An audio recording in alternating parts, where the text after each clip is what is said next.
నమస్తే friends. Junior NTR గారి అభిమానులకు ఒక మంచి గుడ్ న్యూస్ ఏంటంటే అది ఈ మధ్య జూనియర్ ఎన్టీఆర్ గారి దగ్గరికి ఒక ప్రొడ్యూసరు ఒక డైరెక్టర్ వెళ్ళారంట. వెళ్ళి ఏమంటే మీ అబ్బాయి గారిని అంటే అభిరామ్ గారిని ఎన్టీఆర్ రామారావు గారి పెద్ద కొడుకుని పెట్టి ఒక సినిమా తీయటం కానీ ఒక మంచి క్యారెక్టర్ ఇంట్రడ్యూస్ చేయటం కానీ తెలుగు తెరకి చేద్దామండి, మీరు మాకు పర్మిషన్ ఇస్తారా అని అడిగారంట.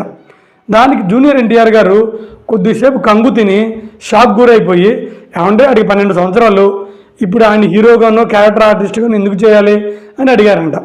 అప్పుడు వాళ్ళు ఏం చెప్పారంటే, సార్ మీరు కూడా కరెక్టే 14 సంవత్సరాలకు రామాయణం అనే సినిమా ద్వారా ఇంట్రడ్యూస్ అయ్యారు. ఆ ఆనవాయితీని మనం కంటిన్యూ చేద్దాం, చేస్తే నష్టమే ఉంది, పోయేది ఏమీ లేదు కదా, ఒకసారి ఆలోచించండి, మా దగ్గర కథ అన్నీ ఉన్నాయి, కనీసం ఒక ఆర్టిస్ట్గా మీ సినిమాలో కానీ కళ్యాణ్ రామ్ గారి సినిమాలో కానీ ఎక్కడైనా సరే ఒక ఆర్టిస్ట్గా ఇంట్రొడ్యూస్ చేద్దామంటే మా పర్మిషన్ ఇవ్వండి అని అడిగారంట. అప్పుడు ఎన్టీఆర్ గారు ఒక 2 నిమిషాలు ఆలోచించి ఏం అవసరం లేదు, అప్పుడు నేను ఇంట్రడ్యూస్ అయ్యానంటే ఆ వయసులో నాకున్న పరిస్థితులు వేరు, నాకున్న కష్టాలు నష్టాలు వేరు, ఆడికి ఇప్పుడు ఏమీ లేవు, అందుకని ఆడిని ఇప్పుడు ఇంట్రడ్యూస్ చేయాల్సిన అవసరం ఏమీ లేదు అని వాళ్ళకి ఖరాఖండిగా చెప్పారంట.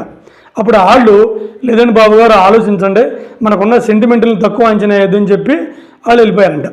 ఆ తర్వాత ఎన్టీఆర్ గారు సన్నిహితులతో ఎవరో రాజమౌళి గారు లాంటి వాళ్ళతో ఇప్పుడు ఏముందండి మనకి ఆడికి ఇప్పుడు బాలబాబాయ్ గారు అబ్బాయి మోక్షజ్ఞ గారు తమ్ముడు గారు కూడా ఉన్నారు, తర్వాత మా అన్నయ్య గారు కొడుకు తాగర ఎన్టీ రామారావు గారు కూడా వస్తున్నారు కదా, ఎలా కళ్యాణ్ రామన్య నేను ఉన్నా, ఇప్పుడు మనకు వచ్చిన కొరత ఏముంది అని మెల్లగానే ఇంట్రడ్యూస్ చేద్దామండి, పైగా ఆడికి చదువు చాలా ఇంపార్టెంటు, చదువు లేకుండా ఏది ఉండదు, అందుకని అతన్ని వద్దు అని సన్నిహితుల దగ్గర కూడా ఎన్టీఆర్ గారు చెప్పారంట.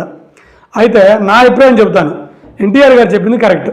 ఇప్పుడు వచ్చింది ఏముంది, ఎన్టీఆర్ గారి మహా అయితే 43 సంవత్సరాలు, ఆయన ఇంకా నాకు తెలిసి ఒక 10-15 ఏళ్ళు ఏకదాటిగా సూపర్ స్టార్గా ఉండొచ్చు, మన ప్రపంచ సినిమా ఆడియన్స్ని ఎంటర్టైన్మెంట్ చేయగలడు. ఇంకా ఆయన ఉండగానే ఇప్పుడే ఎందుకు అంత అవసరమే ఉంది, కనీసం ఒక 16, 17, 18 ఏళ్ళు లేకుండా కుర్రోడు హీరోగా అంటాం కూడా అంత కరెక్ట్ కాదు అనేది నా అభిప్రాయం. అంత తప్ప ఏమీ లేదు. ఏమైనప్పటికీ ఎన్టీఆర్ గారు ఫ్యాన్స్కి ఇది ఒక రకంగా మంచి వార్త. ఏదైనా జూనియర్ ఎన్టీఆర్ గారు అబ్బాయి అభిరామ్ గారు సినిమాల్లోకి రావాలి అని ఒక తలంపు కలగడం మాత్రం ఫ్యాన్స్కి మంచి ఆనందం అని చెబుతూ సెలవు తీసుకుంటున్నాను.